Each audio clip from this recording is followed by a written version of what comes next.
Winning a test match is a special feeling, but when you do that on foreign shores, in conditions completely alien to the team, and when the odds are heavily stacked against the team, it becomes something special if you go on and win the test match in overseas conditions.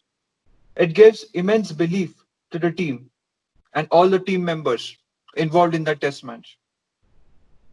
So let's get started with the eighth episode, where we'll be discussing the happy hunting grounds for teams visiting overseas and their memorable test victories. In the second half, we'll be discussing the most famous Indian wins outside India. Hello, Manjit and Ahtesham. How are you doing? Hi Abhishek, everything is fine at my end, and I'm really happy that we have come up with one more episode in our series. Hi Abhishek, hello Manjit, hello everyone. Welcome to our eighth episode. And as Abhishek pointed out, as a first part of this podcast, we have selected a few venues in which away teams have done really well, and we have one venue per team in which they have performed really well. And we guess this is important to discuss, and we have our interest in it because away wins, as Abhishek mentioned, are a really big thing for a cricket team as well as for the fans that follow a cricket team that tours abroad. So to begin with, we will be discussing about Team England and their away record in Christchurch in AMI Stadium, which was previously an international stadium in New Zealand in Christchurch. Now it has been discontinued as a test venue, but England had played 15 test matches there, out of which they had won 8 of them. When we dig deeper and try to find out what went correct for the visiting teams at that particular venue, it is always interesting to find different things which went in favor of the visiting teams. So I think, as Ahtesham rightly said, there are some things which went in favor of England at AMI Stadium. So let's discuss about the last test match which was played at the stadium, England versus New Zealand. So Ahtesham, you would like to talk about this? Yes, Abhishek, and it was a famous match for a reason of it being a very high scoring one. England were able to win that match by 98 runs, and the match is famous for the fourth innings effort that New Zealand put in that match.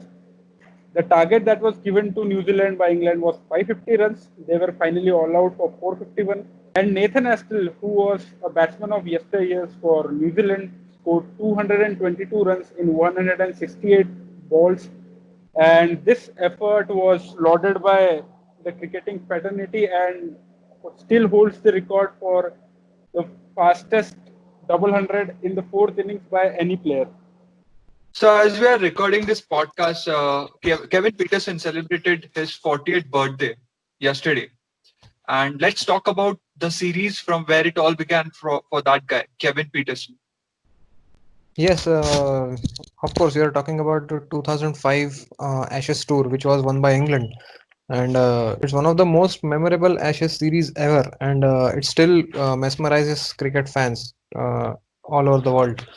And if you remember the first match that was played at Lords, that's when Glenn McGrath just ripped through the top order. And from 10 for no loss, Australia were reduced to 21 for 5. That's when the debutant Kevin Peterson came to the crease. He scored a 50 on debut and tried to rescue England uh, from posting a very low first innings total. But ultimately, Australia went on to win the match. Yes, and if you would remember, Australia lost that series 2-1, and the only test match they were able to win was at Lords.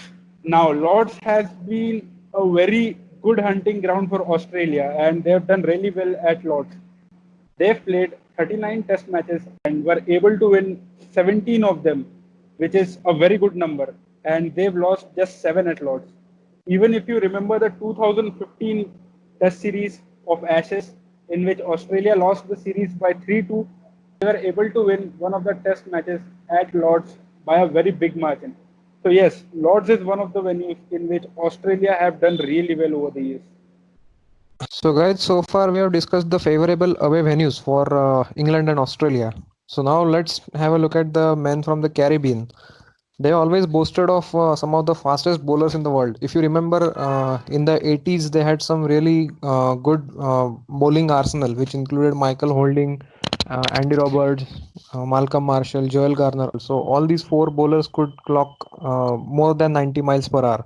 So it's no surprise that the West Indies have tasted a fair amount of success at the Waka Stadium in Perth, which is known for its fast pitches and uh, extra bouncy wickets.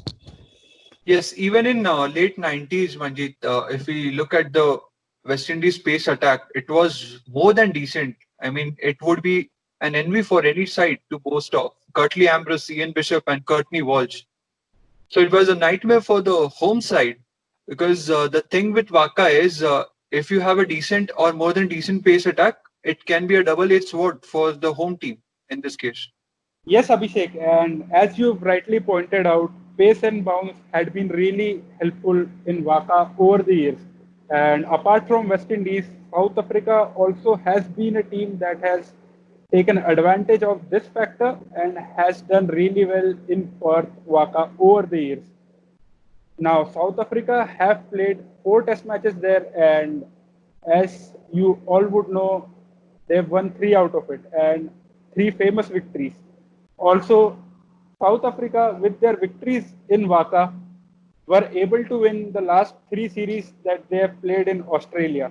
So, I guess we should also talk about the few famous matches and a few famous victories by South Africa at Perth. Okay, now let's talk about 2008 match when South Africa chased down a record total of 414 runs in their fourth innings, and it was no mean achievement for them because chasing 414, I agree that it was not one of the best bowling attacks which Australia boasted of, but still on a fourth and fifth day track, chasing that score is an achievement for them. And I remember a young ABD Villiers scoring and seeing his team through when he scored an unbeaten 106. Yes, and considering the nature of Perth's wicket, and it is famous for the crack that it has on the wicket. So, no matter how poor or how timid the bowling attack is, scoring 400 plus in a test match on a day 4, day 5 wicket is always a big task, and South Africa were able to do it, and they won that series. Now, talking about another series in the next tour that South Africa had of Australia, the series was tied at nil-nil with the final test match at Perth. And this test match was also important because it was the final test match that Ricky Ponting played in his illustrious career. And in that match, South Africa were able to win big at Perth. And if you would remember, in the third innings, South Africa made 569 runs over 5 runs and over. Now, this is no mean feat in test matches, especially when it is done in the third innings. Yes, and mainly that innings was stamped with class and authority of Hashim Amla and ABD Villiers once again. It looks like ABD Villiers took a special liking to the Australian bowlers in Australia. Yes, and the margin of victory would say it so because South Africa literally humbled Australia and were able to win that match by 309 runs. Yes, and just like the West Indies, even South Africa has produced quite a few world-class fast bowlers like Alan Donald and Makhaya Antony and Sean Pollock, Dale Steyn, Warne Markel. So, as we all know, they were banned from international cricket for almost 6 decades, owing to the apartheid. So, it was only in 1993 when they made their comeback to the international stage. So, just imagine had they been active in all these years, and given the way they produce world-class fast bowlers, South Africa could have used the Perth wicket to a greater extent, and maybe they could have an even better record at the Waka Stadium in Perth. Usually, when a subcontinent team tours England for a test series, things aren't always in their favor, and there haven't been many subcontinent teams that have performed well in English conditions. But if you see the record of the Pakistani team at the Oval, you'll get to see some interesting figures because Pakistan have played 10 test matches at the Oval so far and won half of them. The rest being 2 draws and 3 losses. So 5 victories at the Oval is something quite commendable. Yes, Manjit. And as you rightly pointed out, Pakistan have won 5 test matches at the Kia Oval. Now, this is a significant number because in England, Pakistan have won just 12 test matches, and out of those 12, 5 have come at this venue.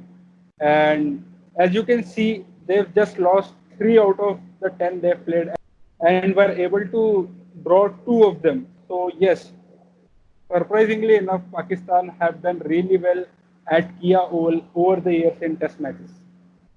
So, speaking of Pakistan playing at the Oval, if you take a look at the highest test inning score by a team at the Oval, it of course goes to Pakistan, who scored 708. That's when the great Pakistani batsman Javed Miandad scored 260 runs at this venue. And another piece of trivia when it comes to Pakistan and the Oval is that this ground has witnessed the only forfeited innings in Test history. That's when this took place in 2006, when, after being accused of ball tampering by umpire Daryl Hare, the Pakistani captain Inzamam ul Haq refused to lead his players onto the ground, and that's when the match was awarded to England. And this is the only case in history so far. So that brings us to the conclusion of first part of this episode, guys. It was a very interesting discussion where we discussed away performances and favorite hunting grounds of teams visiting overseas. When we started with South Africa's performance at Waka or Australia's dominance at Lord's, and even Pakistan's supremacy at Kia Oval. So, on that note, let's conclude the first part of the episode. And in the second part, we'll talk about India's best away victories.